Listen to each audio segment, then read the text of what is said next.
Are you a podcaster? Maybe you've got that big idea and you're looking for a network to join. The multi-award-winning Ozcast Network can get your content to eyes and ears all over the world. Join now for the first month free, and you could be featuring this sound at the beginning of your podcast. Ozcast. Simply head to ozcastnetwork.com for details. Ozcast. All right, so we're diving deep today into some Colombian politics. You're following current events, and you're probably at least a little bit curious about this recent shakeup down there. Yeah. So this Al Jazeera article talks about President Gustavo Petro, just demanding that his entire cabinet resigns.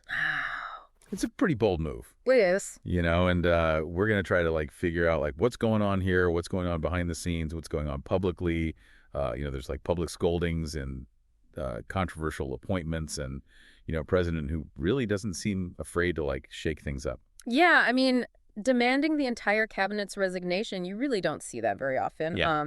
It's a pretty big indicator that Petro feels like things need to change in a pretty big way. Yeah. And, the article kind of points to a couple of different things that led up to this. One of them is Petro's been pretty public with his criticism about how the cabinet's been performing. Yeah. And then there's also some tension around a few of his more recent appointments to the cabinet. And it really seems like a lot of this stems from Petro's frustration with how slowly things are moving when it comes to his agenda. The stuff he ran on, tackling income inequality and land reform.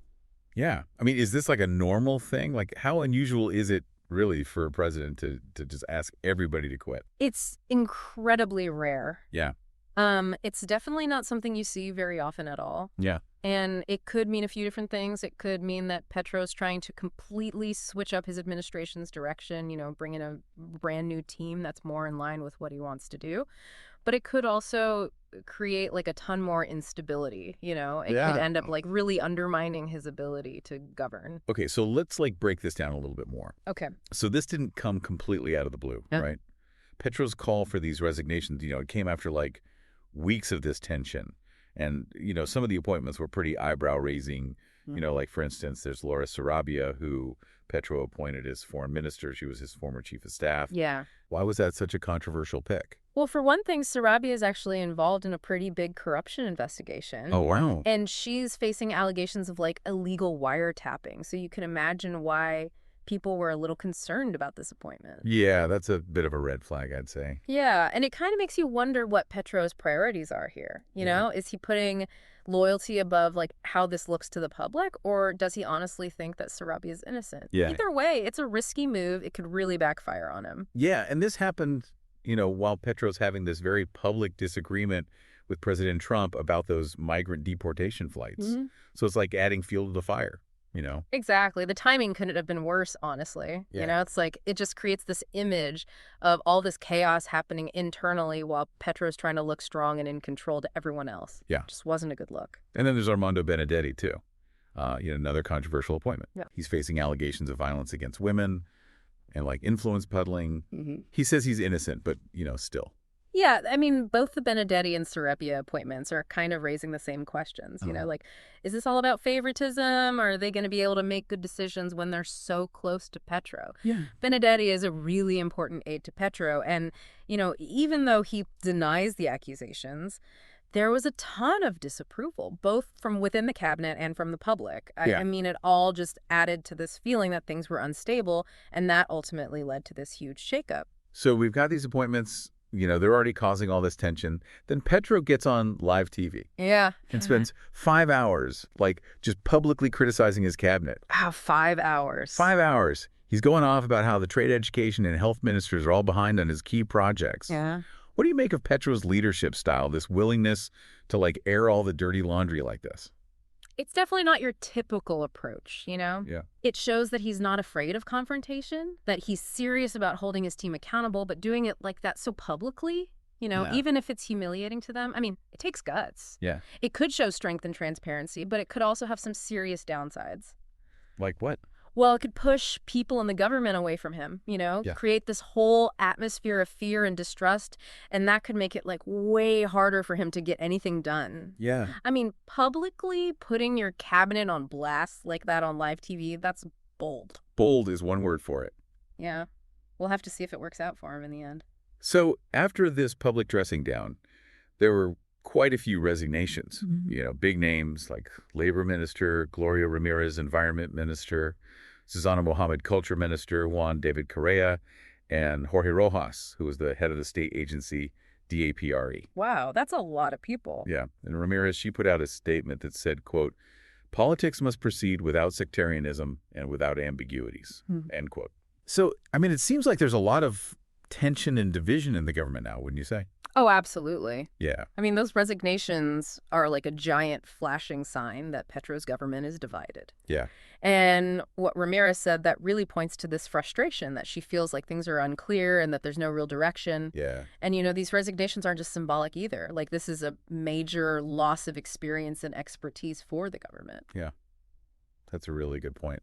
So now what happens? Oh, that's what we're going to get into next. Okay, stay with us. Then we're going to dive even deeper into what might happen after these resignations.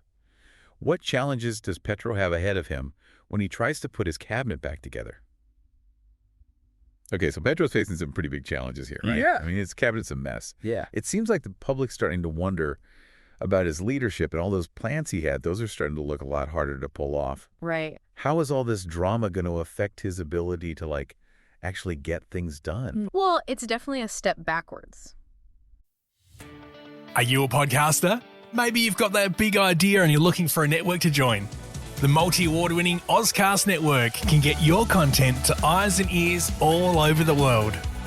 Join now for the first month free, and you could be featuring this sound at the beginning of your podcast. Ozcast. Simply head to ozcastnetwork.com for details. It takes time to replace all those ministers, and it's not just about filling the spots. It's got to be people who are qualified and who are on board with Petro's vision, Yeah. The article mentions some of his big goals, like dealing with income inequality and land reform. And those are tough issues. Yeah. You need some seriously skilled and dedicated people to tackle those. And let's not forget the political situation he's dealing with, right? Yeah. I mean, Colombia's got this history of being super divided politically, and Petro himself is a controversial figure. Right. I mean, he was a guerrilla fighter. So some people are automatically against him, and then you've got these powerful groups who benefit from things staying the same, so they might be working against him too. Yeah, you're right. That's a really important point. Petro's like a total break from the way things have always been done in Colombian politics. Right. And so there's this mix of hope and worry surrounding his presidency. Like, his supporters, they see him as this person who can finally fix things, address all those social and economic problems that have been around forever. But then his critics, they don't trust him. Yeah. They're worried that his policies are going to make things unstable and hurt the economy. So he's trying to keep his base happy. Yeah. The people who voted for him, they want to see changes fast. Yeah. But at the same time, he's got to deal with the reality of being president and all this opposition. Exactly. And then there's a whole international aspect, too. Like, the U.S. is a major player here. The article talked about that tension with the migrant deportation flights, Yeah. and how Petro's been criticizing some U.S. policies. Yeah, right. So how do you think all this drama within Colombia is going to affect their relationship with the U.S.? That's a really good question. The relationship between those two countries has always been complicated. Yeah. And it's even more so now with Petro wanting Colombia to be more independent, especially when it comes to foreign policy. That whole standoff over the deportation flights and Petro publicly saying he doesn't agree with certain U.S. policies, well, that's definitely put some strain on things. So it's like he's walking a tightrope, trying to show that Colombia can make its own decisions while also knowing how important it is to stay on good terms with the U.S. Exactly. It's a delicate balance, and all this chaos in his cabinet definitely isn't helping. Yeah, it's not a good look. No. It makes his government look weak and unstable, and that could embolden his critics both inside Colombia and internationally, Yeah. And it could make it harder for him to work with the U.S. on things like trade security and, of course, migration. Okay, so what happens now? Right. What's next? How's this shakeup going to affect Colombia, both within the country and in terms of how they get along with the U.S.? Well, it's hard to say for sure right now. Yeah. A lot depends on who Petro picks to replace those ministers that quit. Will he go with more moderate people, maybe trying to calm things down and make his critics happy? Or will he double down and choose people who are even more on board with his radical ideas? Yeah. If he does that, it could make the divisions within Colombia even worse and really damage their relationship with the U.S. It's like he's at this crossroads, right? Yeah. Does he compromise or does he stick to his guns? Exactly. So whatever he decides, it's going to have huge consequences. You got it. This isn't just about filling some empty jobs. It's about what direction his presidency is going to take and ultimately what direction Colombia is going to take. What's really interesting to me is how this whole thing shows just how hard it is to actually make big changes. Right. Petro promised this huge transformation, but it turns out it's way harder to actually do it than it is to talk about it during the campaign. That's the problem with reformers, right? Yeah. They've got these big ideals, but then they have to be practical, too. Right. They want to change everything. Yeah. But then they run into all these complicated power structures and political realities. It shows that governing isn't easy. Yeah. Even if you have the best intentions, it's super hard to turn your vision into reality, especially if that vision means shaking things up and going against the people in power. That's such a good point. And it leads us to the question of how all this is going to play out for everyday people in Colombia. How's it going to affect their lives? That's what we're going to talk about in our last segment. We've been talking about, all the political stuff and Yeah. what might happen with the U.S., but we can't forget about the people in Colombia, Right. This isn't just some game, the decisions these politicians make. They affect real people's lives. So what are some of the ways this whole mess could impact the average Colombian? Well, one thing is that all this instability can make people nervous. Yeah. They might not want to invest or spend money, which could hurt the economy, and it can make people lose trust in the government. Yeah. Which makes it harder to solve problems. And what about Petro's big plans? Yeah. Like tackling inequality and land reform. Those are things that could really make a difference for a lot of Colombians, especially the ones who've been struggling for a long time. What happens to those plans now with all this going on? That's the big question. The shakeup could really slow things down or even stop them completely. Yeah. The new ministers are going to need time to figure things out, and there's no guarantee that they'll be as passionate about Petro's vision as the old ones were. Right. Plus, with all the division and uncertainty, it might be tough to get everyone on board and to find the resources to actually make these big changes happen. It's like a reminder that politics isn't just some abstract thing. Yeah. It has real consequences for real people. Absolutely. And in Colombia, where there's so much inequality already, the stakes are really high. Yeah. Whether Petro's government succeeds or fails, it's going to have a huge impact on millions of people's lives, for good or for bad.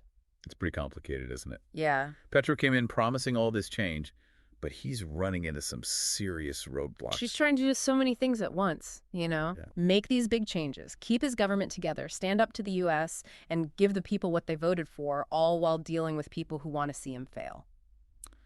That's a lot to juggle. It is. And as we wrap up our deep dive here, I think it's worth thinking about what this all means for Petro's leadership, Yeah. How might this affect Colombia's politics and their relationship with the U.S. down the line?